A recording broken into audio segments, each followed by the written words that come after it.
So you gotta get a... And I pray for mercy, Lord, please take me away.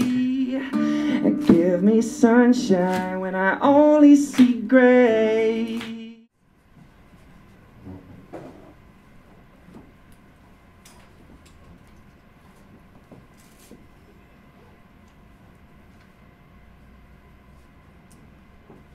His cock was still in my mouth, growing limp when he told me, "I'm done." This was rather obvious. So, push-up fashion, I raised myself, then sat up. He pulled a pillow over his lap. "I am done with this." I looked at him. When we got married, among the many other things that we had pledged one another, we promised that oral sex would not go the way of party dresses and champagne glasses, only to be brought out for special occasions. Perhaps there would be no party dress for me this time, I thought. He did seem kind of tired. "Okay, I started." "No," he cut me off. "I am done with this." It was a jarring, unexpected car crash of words that brought my slight buzz to a screeching halt and stole my breath. What? "I'm done with this. With us. Us. Us." A tiny word, giant in its implications, now tacked on to the end of that sentence. A pause. An exhalation of breath, his hand smoothing the creases on the pillow. Another look. Then out the window, then back at me. "Sonia, I can't do this anymore." Silence, like that which comes after a snow. I hastily assemble a horde of words and sentences and sort through each one. Many are short and they begin with the letter W. Why? When? Where? What? Why? What the fuck? Who? Who? Who?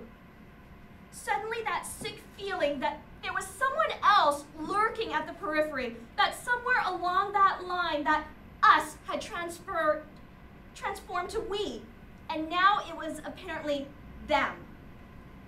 I'm doubled over by this sucker punch of certainty. My forehead rests on the mattress. Who? Is there a who? Just tell me. It comes out almost a whisper. I sit up and I look at him. He looks away. I stand, I go to the toilet, and I vomit. Then I brush my teeth. I pull my recently discarded clothes from the floor and I dress. I take my keys and I head toward the door. He grabs my wrist as I pass on by. "Sonia, please say something. I'm sorry. I need to leave. I have to get out of here. I will not let him see this wreck me." I stop and I look at him. "You said everything you needed to." He cannot be so parsimonious with words and expect me not to be. I break his grip. I grab my wallet and I go. He does not follow me. He does not even try to stop me. "You said all you needed to." I get into the elevator and I repeat this to myself like a mantra. "You said all you needed to. You said all you needed to. You said all you needed to." Out of the elevator, through the lobby, past the doorman, on the street. Just get away! Just get away!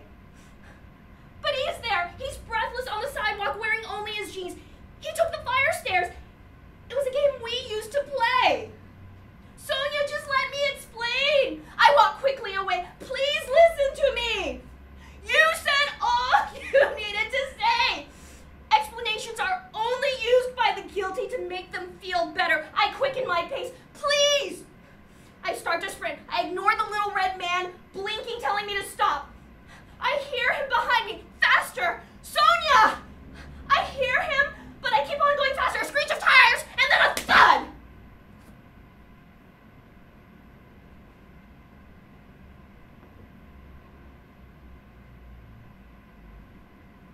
I used to run past this this hospital all the time, and I would gaze up at the people in this waiting room. A glass box of sad tableaus arranged beneath the unnecessarily harsh lighting. Now I am on the inside. The TV is blaring, and it's making conversation unnecessary, impossible, maybe both. Mindy, she sits by my side. Silent hours pass between us. Eventually, I will tell her everything, like always. Mindy, my friend since primary school. 5 years ago when Ryan and I were moving to Hong Kong, she said, "But we've never lived apart. I should come too." Mindy, who is always there. Now she's here, like always. And I put my head in her lap.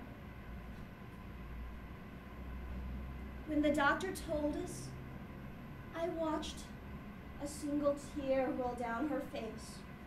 That night, or what was left of it, I spent with her. I curled up next to her in her bed, dreaded morning and the unreality of a horrible reality. He was cremated. There was a service. There were all these people. They knew him, not me. They attempt to comfort me. "I'm so sorry for your loss." This is followed by a small hug, a pat on my arm, or maybe their hands enveloping one of mine between theirs. Then they disappear into the crowd. Mindy was at my elbow the entire time, steadfast, always.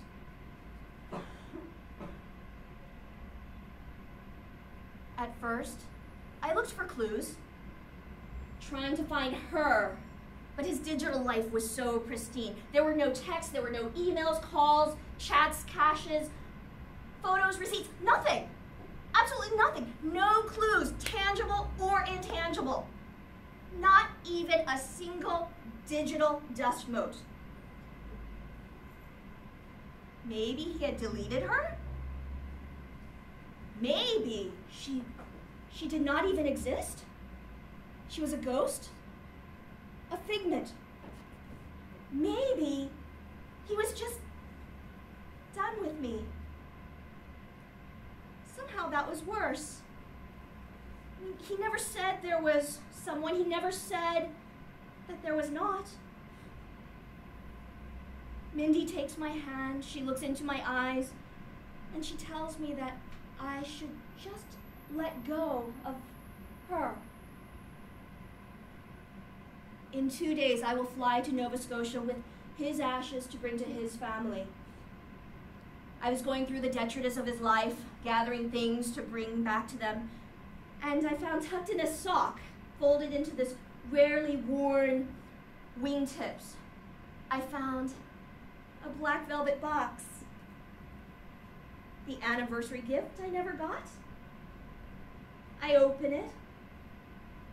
A ring. A diamond ring. I hate diamonds. Who? I take it from the box, I slide it onto my now bare ring finger. It's too big. My meticulous husband knew my sizes, he knew my tastes. Who? She moved here with us. And it was suddenly like a screen drop. A horrible slideshow of all these moments when viewed separately, they meant nothing. Nothing, nothing. And now, everything. I mean, last month, both out of town at the same time on business trips, both often busy on the same night. A glance there, a touch there. Okay, because we were all just such good friends. You and Mindy are just so much alike. Steadfast, always there. Who? I am an idiot. It is so easy to be steadfast when it is to obscure the purification of your own soul.